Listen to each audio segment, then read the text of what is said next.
My name is Reverend Alicia-Leslie, and I have a special holiday treat for you today. It is a holiday story from my new book called Storytime for Grown-Ups. This story is called Conversations with Choe, and I know you're going to love it. Although he was 42 years old, Eric was tingling with the anticipation of a small child. Thanksgiving, limitless food, no diet, and football all afternoon.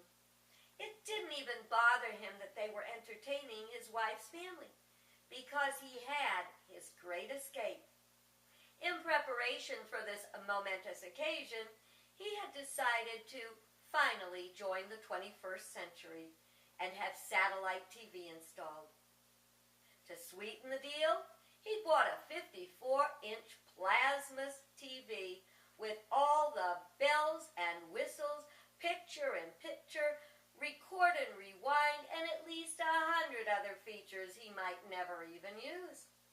The icing on the cake was a special offer by the satellite company, an unlimited ESPN pass.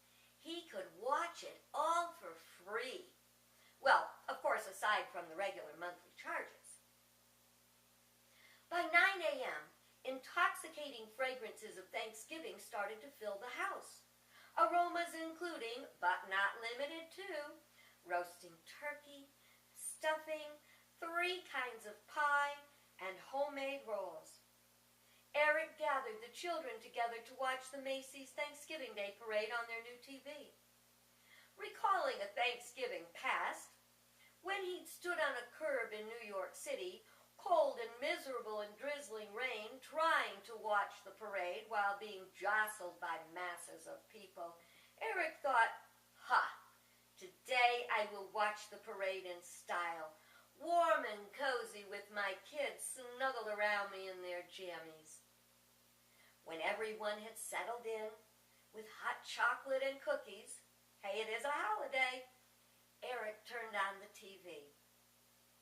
The screen came up, black, and then a message appeared, searching for signal. In unison, a cry went out, "No!" Eric fiddled with the remote control. He shook it. He banged it against the palm of his hand and finally resorted to the instructions. But nothing helped. He would have to call customer service. And not yet fully in the 21st century, Eric had not gone cellular, so he had to go to the kitchen to make the dreaded call. He dialed, thinking, "Oh, please, God, let the person on the other end have English as their primary language." Then his heart sank. "Hello, this is Choe, and how are you doing this fine day?" "Choe?" "No, Choe, Che-ho-he, Choe." The light of comprehension went on in Eric's brain. Well, Joe, clearly I'm not doing well, and this is not a fine day, because the system I just purchased has no signal." "Not to worry, sir. I am sure I will be able to help you get your signal back up. Are you by the TV now?" The telephone cord would not reach the living room. He shot his wife, Carol, a desperate look that said, "Help?" as he nodded his head in the direction of the living room. Shaking her head and turning down the stove, Carol headed for the TV. "Okay, Joe, we're by the TV now." "Okay, please press the reset button." Eric, stretching the cord as far as he could, called to his wife, "Do you see something that says reset button?" "No." What does this reset button look like, Joe?" "It's round, like off-arm button." Eric discerned the correct word. "Button, honey, like the on-off button. There are lots of buttons. The print's so small I can't tell which is which. Where might the Reese button be located, Joe? Sir, das Reese har, he, has, he, t. Eric noted that for some strange reason, Joe was sounding a little exasperated.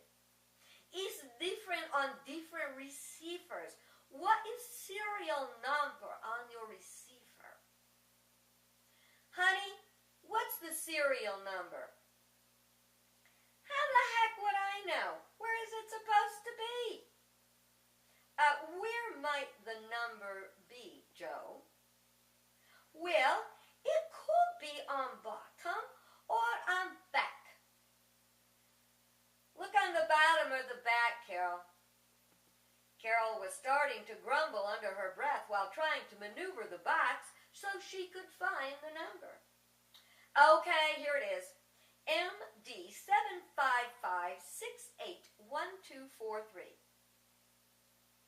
Eric said into the receiver, MD755861243.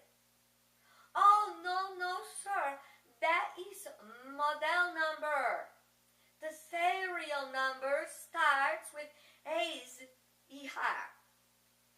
It starts with A's and ER. He was speaking loud enough for Joe to overhear. No, sir. A's, like Sam. Carol had had enough. She threw up her hands and walked over to Eric, signaling to him to hand her the receiver. Okay, Joe, she snapped, where exactly is the serial number located?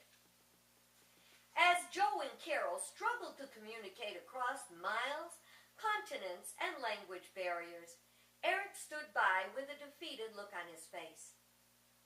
Meanwhile, Keith, their 10-year-old son, walked over to the TV, assessed the tangle of wires resembling spaghetti, and tightened one of the connectors. Poof! Like magic, Bullwinkle popped onto the screen, floating above the cheering crowd standing on the curbs of New York City. The cheers were echoed in the living room. Woohoo! Never mind, Carol said to Joe. The picture is back. Oh, good. Is there anything else I can do for you today? This was followed by a pause and laughter on both sides at the absurdity of the situation. Carol's voice softened.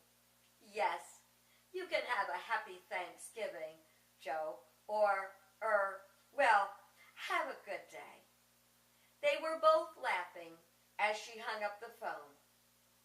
Looking into the living room, she saw her precious family gathered around the TV, oohing and eyeing, and she knew it really was going to be a happy Thanksgiving. Thank you, God. And I hope that your holiday season will be wonderful and that you enjoyed our story.